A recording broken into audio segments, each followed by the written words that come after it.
Hello and welcome to the McDonald's Hendricks County Sports Show on AudioSportsOnline.net and XRB Radio, the voice of Hendricks County. Upcoming on this episode, we'll have plenty to talk about reviewing the Hendricks County basketball tournament and many Hoosier Crossroads Conference tourneys to touch on as well. We'll also be joined by Brownsburg assistant coach Drew Tower. Today's show will be brought to you by Brownsburg McDonald's. You can try these tasty treats during the month of December and January. The Peppermint Mocha, milder blend of espresso, steamed milk, peppermint, and dark chocolate syrup topped with whipped cream and chocolate drizzle, available for a limited time, medium only $2.99. The McRib is back, a hot sandwich that has a balanced blend of caramelized bread, seasoned pork, McDonald's signature McRib sauce, a sweet, smoky, tangy Western barbecue style, and with dill pickles and mild fresh slivered onions, now only $2.79. Both are available at your two Brownsburg McDonald's on Main Street next to Marsh and just off of Interstate 74.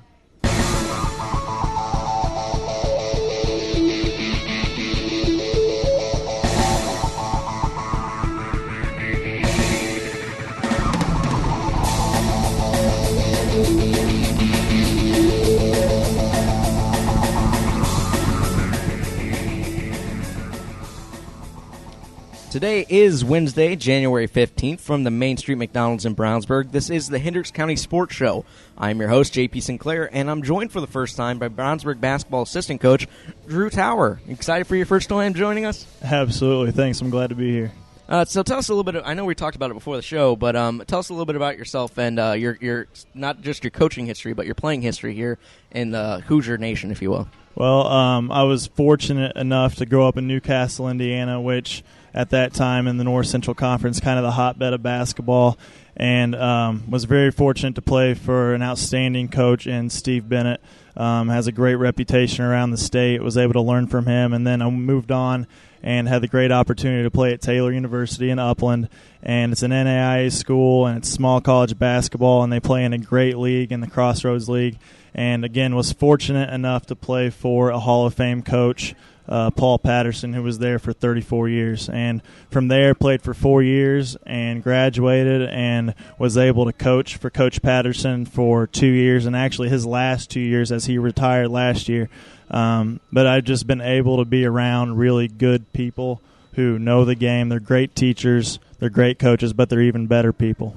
Yeah, and now you look at it now, you're coaching underneath Lynch, who's started off on a tear here at Brownsburg. So obviously you've had a lot to look up to as far as the coaching that you not only played under, but you've learned under as a coach yourself. Yeah, absolutely. I think whenever I was looking to see, open up my career a little bit, where I wanted to go, Coach Lynch's ability to get what he gets out of his players. And I think the biggest thing that my high school coach, my college coach, and Coach Lynch all have in common is the things that they teach their players. They teach the players about life through the game of basketball, and I think the players buy into that. They see that it's a real thing, and the players will go out and play for him. Yeah, they're really going to do that, and he's a great guy to be able to learn from professionally in teaching and in coaching. Yeah, I mean, that's a real talent, as you talked about, to be able to not only just teach the game of basketball to young men, but to instill into them a little bit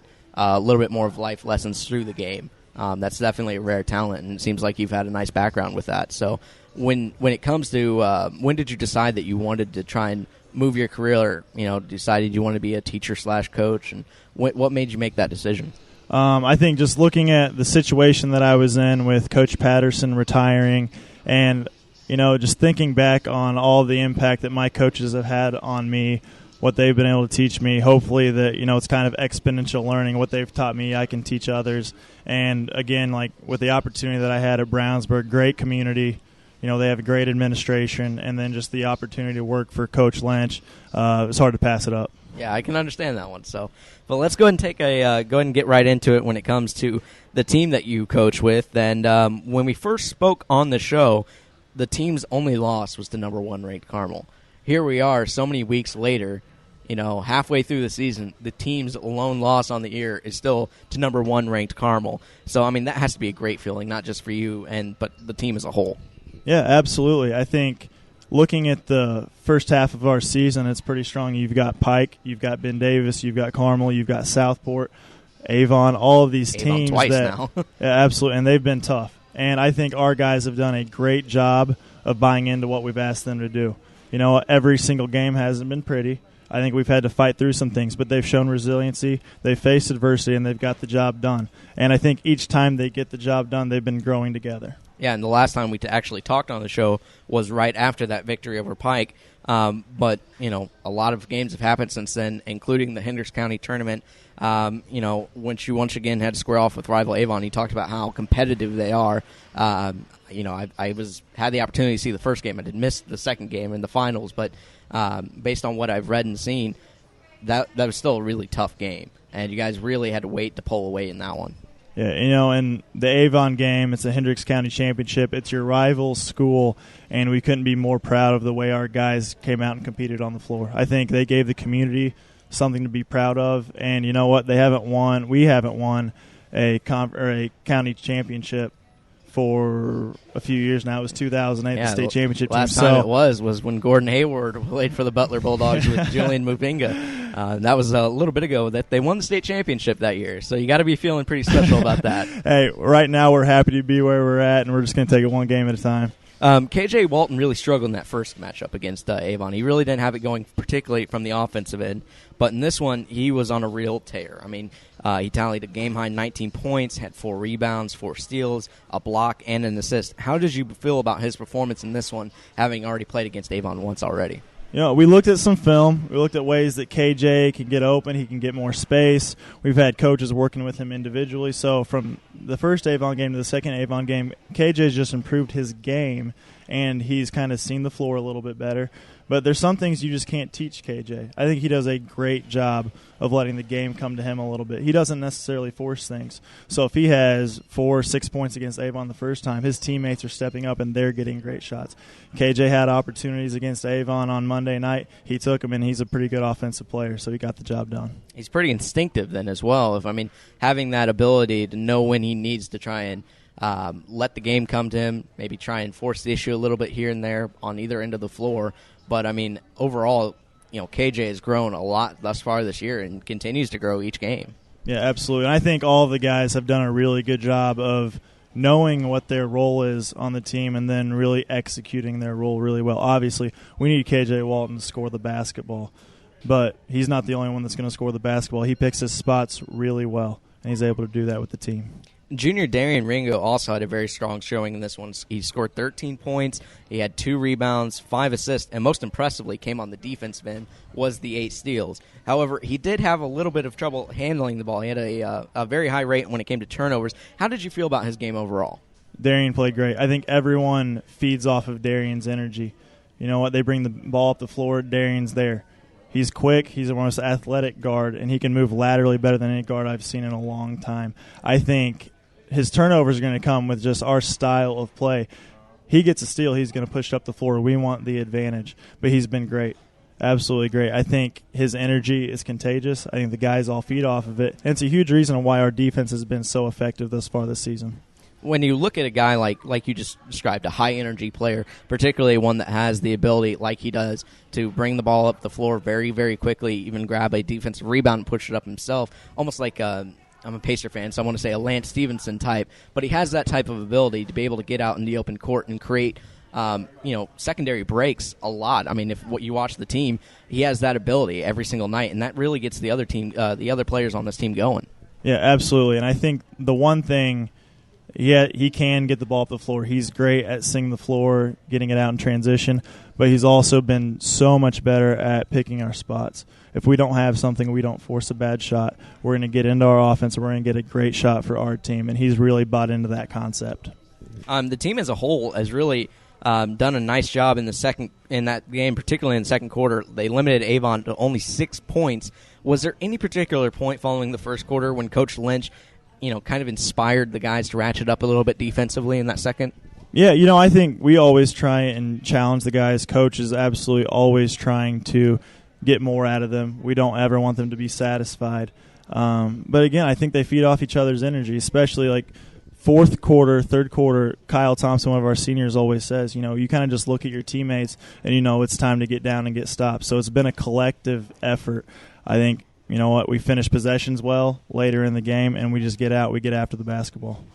The team really exploded in the final quarter to come away with a 59-42 victory over then 10-1 Danville. What changed in the final period for this team in that game? I think Danville played us very tough for those first 3 quarters, and you know what? They played with us, and we had good shots. We didn't hit the shots that we normally hit. We didn't get as many stops as we would like. Going into the fourth quarter again, we want to challenge them. We can play better than this. All right. Darian comes out, gets great defensive pressure on their point guard, and it kind of starts from there. We cause some turnovers. We get some easier baskets at the basket rather than settling for jumpers. And their zone was tough for us. We struggled with it a little bit. We'd like to get the ball inside out. And you know what? We got better shots at the basket. We were able to hit those. Like we were talking about before the game when it came to Danville, that was a team that had a lot of confidence coming into not just that game against you guys, but in the county tournament as a whole. Had a very, very nice record. Their quality of wins wasn't necessarily so high, but they did have the confidence of being winners going into that game. So, you have to keep your energy level up. So how did you guys work on that with the team going into that Danville game, particularly with the weather the way it had been all week? Well, I think Danville is a great team. They're going to have a great season. 10-1 is 10-1 no matter who you've played, and they've always had a good program over there with Coach Barber. So as far as how they expect to play, they expect to win, and they're going to come out like they expect to win every single game. I think everyone at some point was out during that week with the weather, so we're all on level playing field. We had to knock the rust off a little bit. Wouldn't like to come out a little flat, but they're high school kids. We came out, we responded. Again, it hasn't been pretty all season long. I think our guys have figured it out, and I think there's something to say for that. Also talking about in that Danville game, the team did struggle with the three-point shot in that one. They were only 2 of 13 from beyond the arc. What was impressive is they didn't settle. They got to the line 26 times in the game. Was that kind of the plan of attack to try and put pressure on Danville to try and make them defend without fouling by getting into the lane? Well, I think by design our offense is really well spaced. We can run flex, we can run some motion, but when they're in their zone, for a while we had trouble getting into the basket. We got some offensive rebounds. I thought Jordash Mavunga did a great job coming off the bench, getting some offensive rebounds, providing a spark off the bench, and then we were able to find some spots and get to the foul line. Yeah, when it comes to playing a zone like that, to have a player in the middle that can kind of disrupt that zone, Mavunga plays very well at the free throw line, so I'm sure that was a big help off the bench to face that Danville zone. Yeah, absolutely. Jordash has been great all season. He's been a spark off of the bench. His productivity is excellent. We're really happy with the way he's playing. Danville was averaging 63 points per game going into that game against you guys in the tournament, but you held them to a season low of 42 points. You've talked about how this team has really started to buy in, particularly on the defensive end. That had to be something that you guys were proud of coming out of that game. Yeah, they've really committed to both ends of the floor, and I think both ends of the floor, meaning offensively, we're going to get a great shot. We're going to make them guard a little longer than they want, and we're not going to get a long shot and a long rebound and start their offense for them. At the same time, our guys commit to each other. They've got each other's backs. We have great help side defense. We change up our defense a little bit, and we've been pretty good at finishing on the boards. Yeah, let me ask you that question. I know that this team will switch from playing a man-to-man to a zone occasionally. When it comes to that switch, is it based on how the other team's performing offensively, or does it feel like you guys need to switch to another gear defensively? Yeah, I think it's a little bit of both. I think the biggest thing with that is communication. So no matter what we do, if all our guys are on the same page and we're running the same defense that we've practiced all season long, we should be in good shape as long as we rebound and we cover shooters.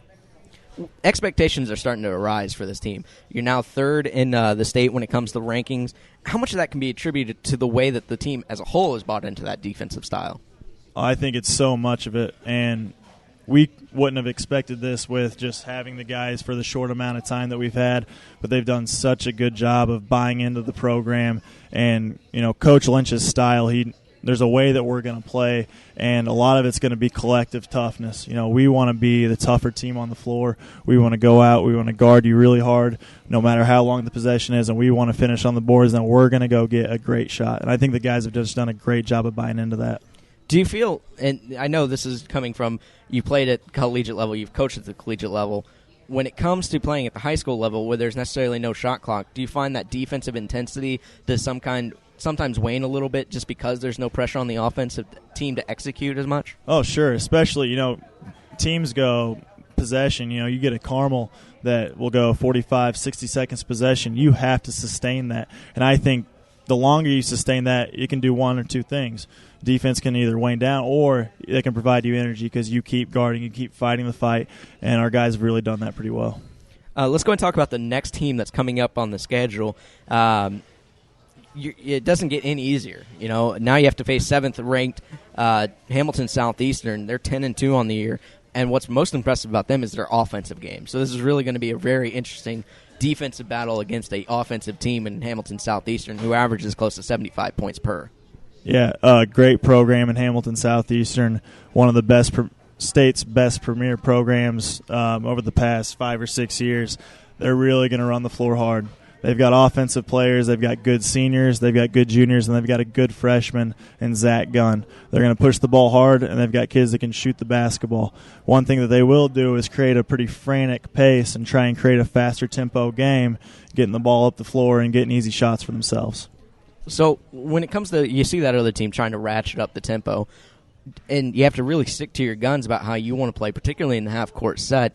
How do you work on the guys, to not get caught up in trying to play an up-tempo game and trying to run with them, slow them down, and make them play your pace? Well, I think that's something we've been preaching all year long. Scouting report, game to game, things are going to change, but we want to play disciplined, fundamental basketball no matter who we're playing. Sometimes we may speed it up, sometimes we may slow it down. A team that wants to play 100 possessions a game, we slow them down with our offense and our defense both. But we can't take quick shots. We can't just get an open three and jack a shot whenever we feel like it. We're going to get a great shot in our offense no matter what we're running, and we're going to do that. It's going to help our defense ultimately. We talked a little bit about their leading scorer, the point guard, very not necessarily a highly touted college prospect, but averaging close to 19 points per game. His ability to shoot the outside shot and really push that pace, that's really where it starts with them, is his ability to get up the floor. What's going to be the game plan to try and slow him down? Are you going to throw a little bit of KJ Walton and a little bit of Ringo at him, mixed up a little bit? I'm not totally sure exactly what we're going to do for Eric Davidson. He's a great player. He's going to shoot the ball at a high percentage. I think he's shooting over 50% from 3 and 2 both, and that goes collectively as a team. They're in transition. We've got to find him. There's never a time where he should have space. We've got to make him put it on the floor. But that goes for all their team. I mean, they have a collective team percentage of about over 50%. So finding guys, communication, stick to our defense, lock up, and get a stop. That's what we have to do. Closing out seems like it'll be a very, very important thing for your team to do, particularly defensively coming up against Hamilton Southeastern. Defend without fouling and really close out on the shooters, particularly from the outside with the way they shoot the three. So it'll be a very interesting game, and that game's, I believe, Friday at home. What time does that game start, 7:30? It'll be 6 o'clock JV, 7:30 varsity.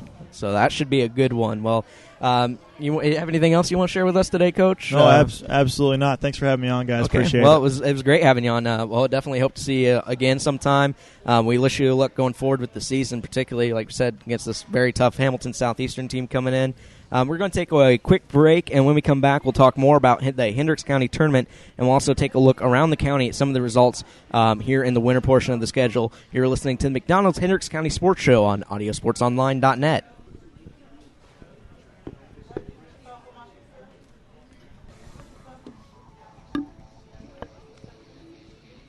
Wasn't too bad.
Welcome back. This is the McDonald's Hendricks County Sports Show on AudioSportsOnline.net, and it is brought to you by your Brownsburg McDonald's. You can try these tasty holiday treats: a peppermint mocha, a milder blend of espresso, steamed milk, peppermint, and dark chocolate syrup, topped with whipped cream and chocolate drizzle. Available for a limited time, medium only $2.99. And the McRib is back, a hot sandwich that has a balanced blend of caramelized bread, seasoned pork, McDonald's signature McRib sauce, a sweet, smoky, tangy Western barbecue-style sauce, dill pickles, and mild, fresh slivered onions, now only $2.79. They're both available at your two Brownsburg McDonald's on Main Street next to Marsh, just off of Interstate 74. I'm JP Sinclair, and I'm so glad you can join us. Chris Worley here is my co-host, and if you had the opportunity, I know you did, to catch a lot of the Hendricks County tournament.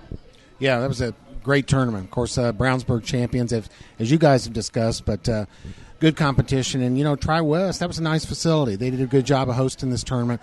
Good fan turnout, really, for most all the teams, especially for the championship game. It was mostly a Brownsburg crowd, but Avon brought a good crowd, and I thought it was a well-done tournament. Yeah, I had the opportunity to call the Avon Plainfield game.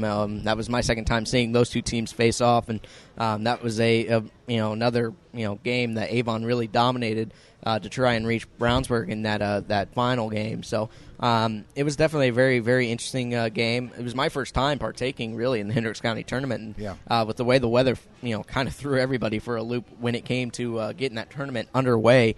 Definitely, it was really probably hardest most on the guys. Yeah. Here they were. They just they had Christmas break, right, and then they turn around and they have to get ready for the Hendricks County tournament, and their practice schedule was completely thrown off. I was talking to Coach Young for Avon before the game. I was just how did you get to practice this week? He's like, well, not very much. We had one little walkthrough on Thursday, and then it was really, let's go ahead and play basketball. Right. That was pretty much all they had time to do. So that's right. And then, of course, too, JP, the kids were off school all week, so that throws your rhythm off. They're used to being in school and being active all day. What did they do all day? I hope they just didn't sit around. But I thought it showed early in some early games, and like Coach Tower told us about Brownsburg, the kids just weren't sharp to start. They did get Brownsburg practice Wednesday through Friday, but still it wasn't sharp. The kids weren't in school. They were off, so it was a totally different atmosphere for everybody as far as the players getting ready to play that tournament. Yeah, it was definitely a very, very tough week. We hope you all at home got through the snow as much as it fell and how cold it was, all right.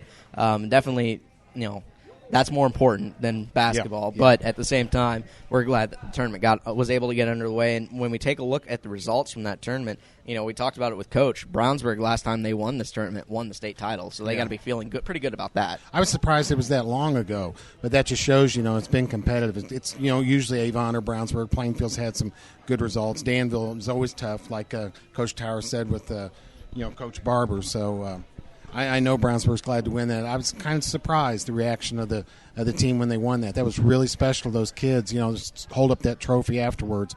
So fantastic. They were the number one seed going in. If we did seed this thing, and they should have won it, and they got the job done. Well, what was the other nice part about that is you get to beat your rival in Avon, a team that had won the past three men's championship that tournament. So that also has to make you feel pretty special, particularly if you're one of the guys that have been there each and every single year. Avon came away with this to be able to say, this is our time now. That's right. I was kind of worried about that game going in, at least from the Brownsburg perspective.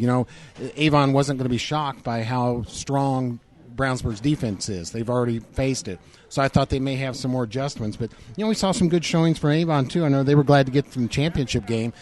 You saw a game where Sam Bloom had a great game against Plainfield. A really great game off the bench. Not so much in the championship game, but Ryan Ruff proved again he can hit threes. Jimmy Sims Jr., that's a young talent for Avon, and he showed some stuff in this tournament. Logan White, good old number 32, he's Mr. Tough, and, of course, David Griffith, the great football player. So, Avon impressed me. They just got overwhelmed by Brownsburg's defense, as so many teams have this year, in that final.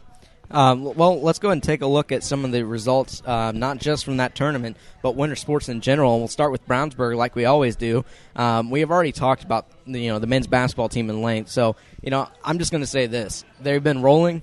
They won the county crown, and they have a very tough foe coming up. And as we talked with Coach about, a lot about this foe and some of the stats that they can put up. Right. You look at Hamilton Southeastern right now, 10-2. Just before the holidays, they played in the Carroll Shootout, which is a bunch of great high school teams, and those were their only two losses. They lost to Marion, 81-83, and then in the third place game, They played a very tough Mooresville team who's gotten a lot of local publicity from the Star and others for their good play this week, and that was a very hard-fought, close game. They lost by 1 point. So that was their only 2 losses. Now they've come back and they've won a conference game at Harrison, West Lafayette, and then they've played Muncie Central and just demolished them 60-32. So that was a holiday tournament. Their only 2 losses. I know they're going to be fine coming in. I looked at their stats today, JP, and you guys talked about a little bit about how impressed I am at their three-point shooting. Man, they can really fill it up. They've got more attempts and makes. They've got more three-point makes than a lot of teams do attempts. So I think this is going to be an outstanding game. It's a top 10 game. Brownsburg 3 in the AP poll. Hamilton Southeastern 6. I expect a lot of local media coverage. We'll have the game, of course, for you here on xrbradio.com and Audio Sports Online. And our coverage will be there, but I expect that at least 2 or 3 TV stations. Not just the Flyer and XRB, but you're probably going to have the Star coming down, maybe WTHR and some of the other local radio and TV affiliates. It's definitely going to be a big-time game. So if you're going, definitely probably want to get there early enough to watch the JV game, because that place is going to fill up really quickly. I mean, even the game that you saw that I bragged before our last show that I was going to go to was the Avon-Brownsburg game. Yeah. I was glad we got there early because it filled up real quick. So yeah, that's right. I expect, of course, a big crowd for this. I hope the Brownsburg kids, and this is where that coaching staff with Coach Tower and Coach Lynch is so good. They're going to play the same tough defense no matter who they're playing and no matter what the situation. That's just carried them through. We sound like a broken record in talking about their defense, but I know one thing we know in this game. We don't know they're going to shoot great. We don't know how they're going to play on offense, but they're going to play great defense against Hamilton. It's going to be there. So, I mean, that definitely helps. When you know that you have something you can hang your hat on, and you know that, like, for example, Hamilton Southeastern, they may be really, really great at shooting the three, really, really great in transition. There's going to be some nights where that's not falling for you. What else do you have to hang your hat on? Defense is going to be there time and time again. So if you're going to hang your hat on something, defense is definitely where you want it. No doubt. And Hamilton Southeastern's played a tough schedule. I just don't know if they've seen a defense like this. Their coaching staff, I'm sure, has watched it on tape. But you can't replicate that kind of pressure defense and hard defense in practice. You just can't do it. JP, from talking to many coaches. So we'll see. I expect a big-time battle Friday night. Well, I mean, getting back on track with the practice schedule is definitely going to help probably both teams because, like we talked about, it was a very, very wild week. But let's go and take a look now at the varsity girls basketball team. They've really struggled since we last talked. They were playing so well, but they've lost 5 of their last 8. They're now 8-6 on the year. They had a very, very good showing at the Hendricks County tournament. They won 61-51 against Tri-West before losing to rival Plainfield, the eventual champions, in a very, very close game. It was a 59-58 game, and it was a very, very nice game to watch. Yeah, I know Coach Amy Brahman was happy with that tournament. They had a couple standout performances in that. Hannah Mingus had a couple great games versus Tri-West. She had 21 points, 13 rebounds. Hannah's the team's only senior. They're a young squad, like we've discussed. In the championship game, she did it again. Hannah had 12 points and 15 rebounds. Riley Olmstead, 20 points in that championship game against Plainfield. Elia Walker had a good tournament. She had a couple big ball games, 17 points, 10 rebounds against Tri-West. So, yeah, it's been a tough little go. Maybe that'll make them feel a little better now. They play at McCutcheon tonight. Yep, they play McCutcheon tonight. They'll try and get back on track tonight. Next home game is next Wednesday night against Zionsville.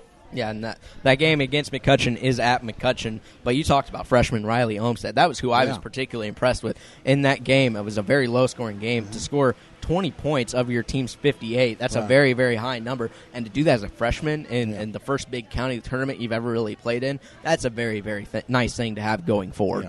Yeah. And we've talked about on this McDonald's show before that Brownsburg had a great year last year, and they lost a lot of young girls. So, but now they're a young team, but to be 8-7 at this point, 8-6, maybe not too bad. Played pretty good in the tournament. We talked about it. You lose your Miss Indiana player from last year in Mavunga. I mean, then you got to find somebody else to try and fill that void, which is not an easy thing to do. But this team has really gotten the wins losses going mostly in their favor. So that's a very nice thing to hang your hat on if you're Brownsburg's head coach. And Amy Bauman, as you said, has really been had these girls playing very well. I had the privilege of seeing their first game of the season against Decatur.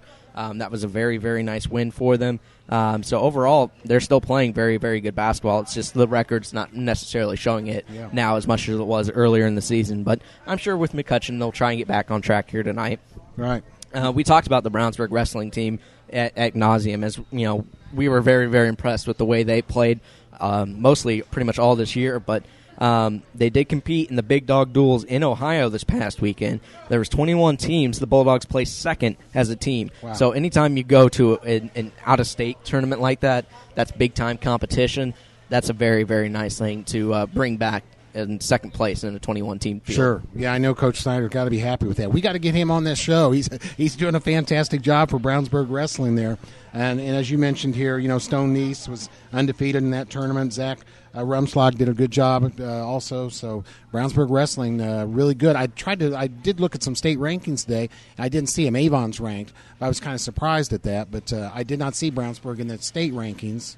Their total record has fallen a little bit. They're not like 10-0 as they were earlier, but they played in a lot more tournaments and different meets than a lot of the other teams. Not even just in the Hoosier Crossroads Conference, but in the state as a whole. Okay. So I think that's one of the things almost kind of working against them. But when it comes to the tournament time, that'll really work for them. We see that all the time with a team like Cathedral. They play a lot of out-of-state tournaments. Their record may not be that great, but when it comes to tournament time, they're more prepared for it than anybody. Yeah, they're tested. Battle-tested, we'll say. So, as you talked about, Stone Nice at 182 was an undefeated wrestler, as well as Zach Rumschlag at the heavyweight position. So, like you said, we got to have that coach on the show because the way they've been playing this year, it's well-deserved. So, yeah, we'll get him. But let's go and take a look now at the Bulldogs swimming and diving teams. They took on the entire Hoosier Crossroads Conference at the championships on January 4th, and they produced some very, very nice results. It was really the final barrier prior to championship season, and the girls team particularly was very shorthanded. We talked about it off the air with head coach or assistant coach Tower, how the flu kind of has been going around a little bit, but the Bulldog girls team was really crushed by the flu and really shorthanded, but they still placed very, very nicely, 8th overall. Yeah, that's something you worry about. On any athletic team, somebody gets sick and it's catching and going through the team, then your performance is going to suffer. So, some people had to step up here. I know for the boys there in that swim meet, Vince Partlow, he's just a sophomore and he had 2 podium finishes, in individual events. So good there. It's a little bit of a struggle for those kids, but they're still working hard.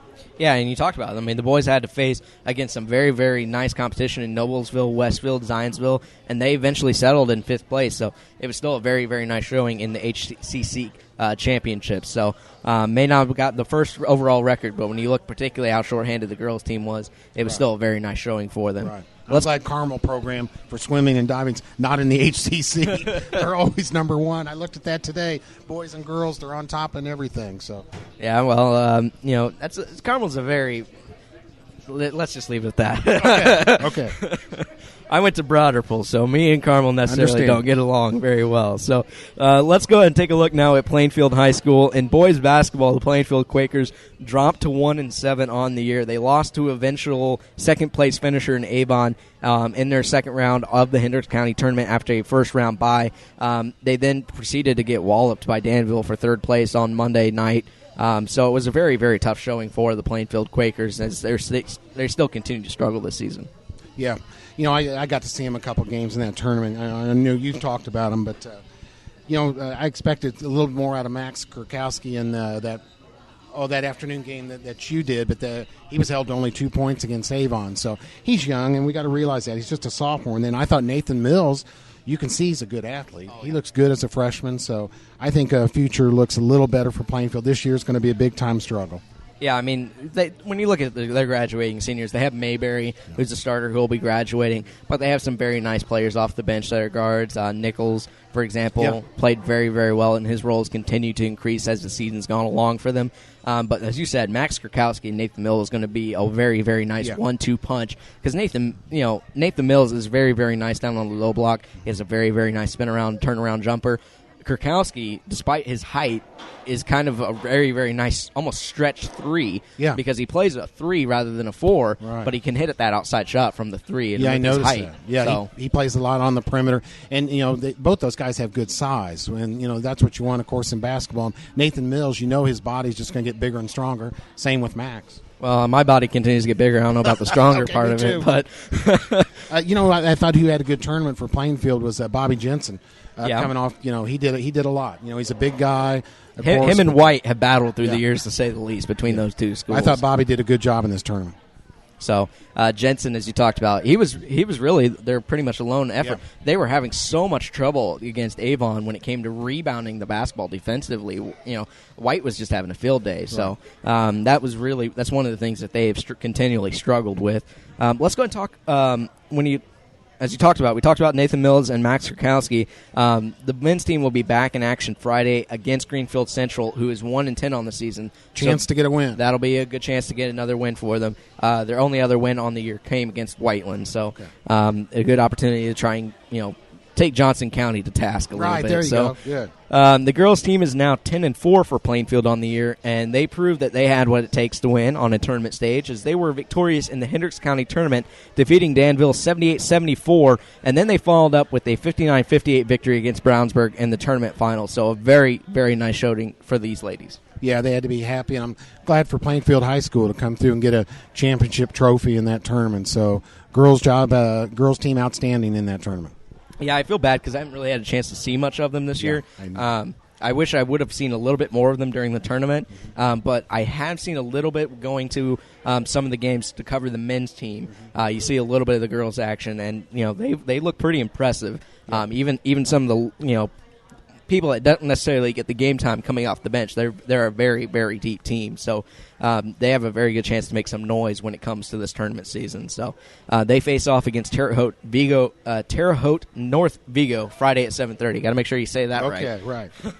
But let's go and take a look at wrestling for the Quakers. They haven't really been too much in action here in this early portion of the January month. They finished 6 of 8 at the Gregory Stoltz Memorial in Brazil on January 4th, so they had to take a little trip down US 40 to get down there. But 6 of 8, it's not necessarily a bad finish, kind of middle of the pack. So that they still have continued to look pretty good as the Plainfield Quakers wrestling team. Yeah, good job there. It's tough, but they're going to keep battling. Now let's see, the wrestling season has maybe another month left in it for high school wrestling? Yeah, just a couple more weeks. Okay, that's what I thought. So that's coming up pretty quickly is the end of that. So last chance to try and get a little bit going, get a momentum going before you reach sectional and regional time. So that state tournament they have, I think it's down at the Fieldhouse. Used to be at Market Square Arena. Everybody says that's an exciting event to go to. Of course, that's the cream of the crop. You're in the finals of the tournament, but that wrestling tournament, if you haven't been before to the state finals or even the semi-states, I've always heard that's a great event to go to. Yeah, I mean, I'll tell you what, just flipping the channel sometimes you come across some Greco-Roman or freestyle wrestling even on like the Big Ten network. Watching that can be just a lot of fun. You never realize how hard it is to wrestle and the conditioning that those athletes have to be able to compete in those meets is just amazing. I don't have what it takes to do that. I'll put it like that. Very tough, and what you got to realize too, we're covering team sports with football, basketball, baseball, and the such. In wrestling, you're on your own out there. I mean, yes, it's a team result, but to individual match, you're on your own against that it's a one-on-one matchup. So, and the way they score it can be very, very fun to watch too, because you really, it's almost like watching a boxing tournament. Sometimes you're really trying to figure out who has the lead, and it just goes back and forth, and it can end on a second with a pin. So, definitely a very, very nice thing to watch. And like I said, if you've never seen the state tournament, that's definitely something you might want to consider putting on the calendar because that will be a fun time to have. But the men's swimming finished 4th of 7. I did not find a ladies' result, but the men's Quaker team finished 4th of 7 at the 2014 Mid-State Conference Championship. So 4 of 7 is a pretty good coming out of a tournament. So sure, no doubt about it. Let's go ahead and lastly, we'll take a look at Avon High School. The boys basketball team continues to hover kind of around 500 now, 5-6 on the season. They had won their previous 3 Hendricks County tournaments, but as we talked about, they fell that one game short against Brownsburg. They defeated Tri-West 73-68 in the opening round. As we talked about, had to shake off a little bit of rust in most of these teams in that first round, but then they won 66-42 over Plainfield in the second round, but just couldn't muster what they needed to in the 67-41 loss in the finals to, as we talked about, the eventual championship Bulldogs. Yeah, just too many turnovers. I think in that championship game, I counted 7 steals for Brownsburg just in the first 10 minutes of that game. And like Coach Tower talked about, Darian Ringo, he's really looking to break now off of any kind of turnover. As soon as he sees a turnover opportunity or he forces one, which he does a lot of times, Brownsburg's on the break to the other end, and Avon just really had trouble with that defense again. Yeah, I think one of the things that's really struggled is they don't really necessarily have a pure point guard. Yeah. Griffin's more of a he's a guard. He kind of reminds me of George Hill, playing for the Pacers. He's not necessarily a pure point guard. He's not going to make the offensive, he'll be able to get it up the court and get in the offensive set, but he's really more of an offensive guard. Yeah. So good point. One thing I'm worried about, though, and I haven't been able to check it or find a report. Of course, most high schools or sports teams in general keep their injuries close to the vest. They don't want to disclose too much. But in that championship game, their leading scorer, Connor Funkhauser, he really sustained some kind of injury. I think it was in the third quarter or maybe early fourth quarter, but to hurt a wrist or his arm somehow, and he did not look good at all at the end of that game. So I don't know his status going in this week, but they need Connor Funkhauser. He really didn't have too good of a tournament this time. They had other guys score and pick up his slack, but they need Connor to come back. I'll try and check on his injury, but he may be injured for this weekend. Yeah, I mean, you talked about Funkhauser. Not only is he their leading scorer, but he's one of their senior leaders. So that's another part that hurts them. And we've talked about it before on the show, how young that Avon team is. Yeah. So it will create opportunities for other players, but you're losing something not just on the court, but also in the locker room when you lose a guy like Funkhauser. So right. One player, I'm sorry, JP, just to follow up, one player on that. In the tournament I didn't mention, of course, he's a great athlete. He was their high school quarterback, is Brandon Peters. Yeah. He had a very good tournament. He was forced to score a lot in Funkhauser's absence, and he did a great job. He got some slams in. I remember football coach, Coach Bless, said he was the best athlete he's ever coached, and we could see it on the basketball court and the way he conducted himself and the style of play he had. So Brandon Peters, a great tournament. He's doing a great job for Avon. Yeah, the one thing that surprised me, I'm glad you brought him up, that surprised me during the tournament was how much he was shooting the outside shot, because he hadn't been doing that necessarily in the early portion of the schedule. So maybe Coach Young's giving him a little bit more of a short leash when it comes to finding his stroke from the outside, because that's something I noticed also during that Plainfield game in particular, was that he was going outside and hoisting it up a little bit more than I had seen him do in the past. Outstanding young man. He's a junior. He'll be back both to play football and basketball next year for Avon. But that basketball, Avon Oriole basketball will face 6-4 Noblesville on Friday at 7:30. Let's go and take a look now at the Orioles girls basketball team. They got their first victory of the season against Lafayette Jefferson, so they finally got off the schneid.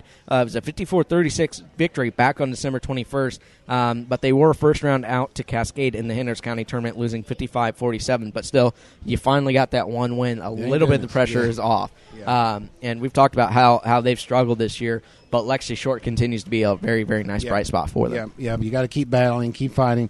Lexi's done that. She scored well for them, so that's good. They face a tough test coming up in Ben Davis. Ben Davis girls are always good. They've won state championships. I'm surprised they're 6-4 as you have listed here, but that's going to be a tough one for them this week. Yeah, I mean, Ben Davis, most of the time when it comes to athletics, kind of like Carmel, they're going to be perennial tough no matter what the record says. I know my wife likes to remind me that she's a former Ben Davis Giant. She doesn't let me live that part down. But in swimming and diving, the Avon men finished first of 10 in the Hoosier Crossroads Conference meet. The girls team finished 5 of 10th, so it was still a very, very nice showing for the men. Christian Lawrence had a very, very nice first place finish in the 100 breast, but overall it was just a very, very nice tournament for them. Yes, Parks Jones was first in the 200 free and the 500 free. Looking up state rankings, I saw he was 8th in the state in the 500 free. So Park Jones, a big factor in Avon's swimming success there. Yeah, and also as a team, when it came to the relays, Avon had a very, very nice showing. Yeah. They dominated pretty much all those. They won first place in the 200 free, the 200 medley, and the 400 free. So very, very nice. And you get that number one tournament finish like we talked about with Brownsburg. It can really propel you to some future greatness when it comes to when you start in the state finals and the state championships and the sectionals and the regionals that they have coming up. So definitely be something to keep an eye on is men's swimming and diving for Avon. So in the medley relay in the state, boys Avon was ranked number 2 in the state medley relay results in boys swimming. And we didn't really talk about them, but let's go and talk about them now. Also in action and defending their home mat, so to speak, was the Avon wrestling team. They finished first of 6 in the Avon Super 6. They have the Hendricks County the Hoosier Crossroads Conference Tournament coming up next Saturday at Lafayette Jeff. So they're still trying to get themselves ready for tournament time. But when you can defend your home court and win first of 6, definitely a very nice thing to do heading into a tournament. Yeah, state ranked number 14. Of course, they killed Brownsburg Wrestling earlier in the year I would imagine Hamilton Southeastern, again, good in all sports, but I know they've always had a good wrestling program. I don't know the results this year, but of course they'll be part of this upcoming Hoosier Crossroads tournament too. That'll just about do it for the show. I don't have anything else, do you? Nope, that's good. All right. Well, I think that'll be a show. It's been fun.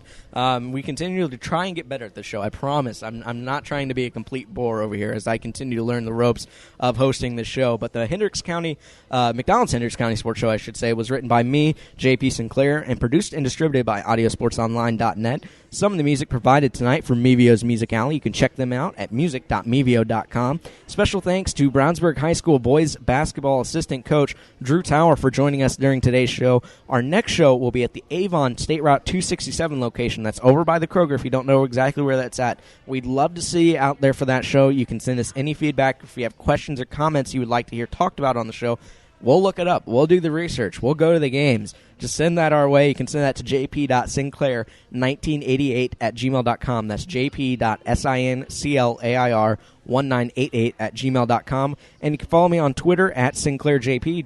You have a Twitter handle. Would you like to throw it out there, Chris? I don't look it up too much myself. CPW Worley. CPW Worley. And you can always send us any questions, and we'll do our best to answer to the best of our knowledge. Thanks for tuning in. We'll see you next time. I'm JP Sinclair for Chris Worley, hoping you support high school athletics as much as we do.